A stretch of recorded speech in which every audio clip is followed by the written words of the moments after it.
this very, very important subject that I had the privilege to be associated with, thanks to India at 75. I am, of course, part of the Tata Group, a group whose brand equity has been built up over the past 15 decades, really on the notion that corporates have both a duty and a responsibility to work with the communities that they serve. Our founder firmly believed that in a free enterprise, the community is not just another stakeholder in business, but is in fact the very purpose of its existence. So we've accordingly defined our group's mission or our core purpose as improving the quality of life of the communities we serve through long-term stakeholder value creation based on leadership with trust. The pro bono opportunity speaks exactly to that mission statement, that good corporate citizenship demands that corporates investigate ways in which they can support the good work that non-corporate stakeholders in society are already doing. So let me dwell on the importance of volunteering in that context. I think there have been enough studies that have shown that it's becoming critically important, particularly for new entrants to the workforce, the millennials, that their company needs to be demonstrating a commitment to the community, to giving back to society when they make decisions about their employer of choice. There's a data point, Sanjeev just talked about leadership development. Over 90% of Fortune 500 HR heads say that volunteering is an effective way to really build leadership skills.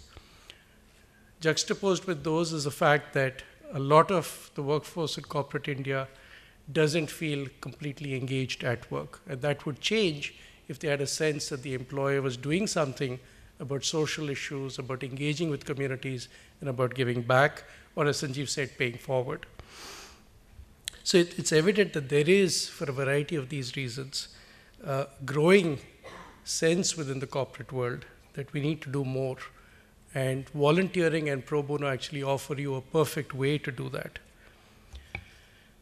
In addition to the various social benefits of volunteering, I think for organization and volunteers too, there's much to be gained from the pro bono and volunteering experience. Some of the benefits include allowing employees to expand their skill base, building upon their strengths, creating greater connect to the community, increasing employee job satisfaction, morale, creating respect for the company and enhancing its brand equity, and that's certainly something that has worked for Tata's over the years. Respect for the whole concept of service, supporting employee loyalty, creating team building opportunities, enhancing cross-department management interactions, reducing employee attrition, and building brand awareness and creating trust in the community for the corporate as a stakeholder. And these multi-pronged benefits of volunteering have made volunteering and pro bono an attractive element in the CSR work that corporates are undertaking. And therefore, this whole opportunity, as Deepa was mentioning earlier, is really exploding all across the world. She gave some very interesting statistics. Let me add a few to those. Over 200 companies and over $2 billion in corporate pro bono resources have been pledged to the Taproot Foundation's campaign, A Billion Plus Change. On LinkedIn in Singapore, just under 40,000 people have put their hands up for skill-based volunteering. And I was a little surprised by this statistic, but I'm assuming Arun did the research on this. There are apparently only 2,000 charities in Singapore, so 20 people per charity.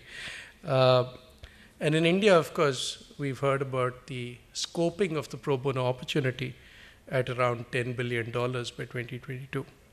So given this tremendous opportunity, I think we need to examine how these resources can be used to address and equip nonprofits and civil society with the capacities they need to meet the challenges that they face. And it's equally important to also enable the nonprofits to be able to optimize these resources that can be made available. So nonprofits need to be aware of how they can leverage these resources and how they need to really engage with corporates and their employees. And we then need to invest in capacity building for nonprofits and think creatively about how we can enable them to maximize their takeaways from these projects, a lot of what Sanjeev was just talking about. So really this whole notion of the national volunteering grid, which India at 75 in partnership with CIA, has built up, is really intended to capture all the volunteering activities that can be undertaken by different stakeholders under one umbrella, and to aggregate these and channelize them towards tangible and measurable outcomes. Now, this effort alone is not going to help us reach our potential. I think Indian corporates need to actively encourage and institutionalize pro bono volunteering within their organizations and need to integrate it really as part of their business strategies. And we also need to collaborate for advocacy and engage with the government so that the government recognizes the potential of pro bono to create a movement for growth. Now, this recognition can come in many different forms. There's been talk about benefits for corporates who support and engage in this initiative. In our task force, we talked about recognition of pro bono contributions as part of the CSR spending that corporates need to undertake under the Companies Act. There have even been suggestions of providing tax benefits to individuals who commit their time to nation building through pro bono. So there are various ways in which I think this agenda can be further stimulated and catalyzed with support from the government. There's one aspect of the National Volunteering Grid which I personally find very compelling and extremely powerful. And I think in India we need to talk more about that in years to come. And this is really the power of knowledge which our senior citizens hold. They carry a lifetime of knowledge and experience, and this would get wasted if it doesn't get utilized and passed on to the next generation. So there is, in a sense, the possibility of a brain drain that is already happening in our country. So we need to ensure that with the senior citizens, we really start where they left off and don't end up reinventing the wheel. They are happy to share their skills, they want to get involved. And today, under the National Volunteering Grid, I'm happy to note that India at 75 has opened its doors to retired professionals as part of their volunteer teams. And I think this is going to give the whole program a much needed fillip, in addition to being a very noble cause of engaging our senior citizens in a second professional innings, albeit this time on a pro bono basis. So at Tata's, we've really, I think, grasped a lot of the significance of these trends. We've been inspired by the work that India at 75 has been doing. We've now created a well-established volunteering program for the last 3 years in our group. So it's a combination of 3 different kinds of engagements. We have episodic volunteering weeks that take place across our group companies, and we have longer-term engagements, including pro bono support for nonprofits, and also more sustained sabbaticals, where our people go out for 6 months to a year and work with nonprofits. These formats have also been extended to our retired colleagues, again, taking note of the value that senior citizens and retired professionals can bring. And we are genuinely keen to bring as many members of the community into the fold in these projects as possible. We've also created an online platform to undertake extensive promotions of all our volunteering projects across our group companies through our group intranet and through social media. And very importantly, we've put in place a recognition and feedback program. People need to feel recognized for the trouble that they've taken to do some of these projects. And so we have a system and a scheme to really recognize and acknowledge their contributions.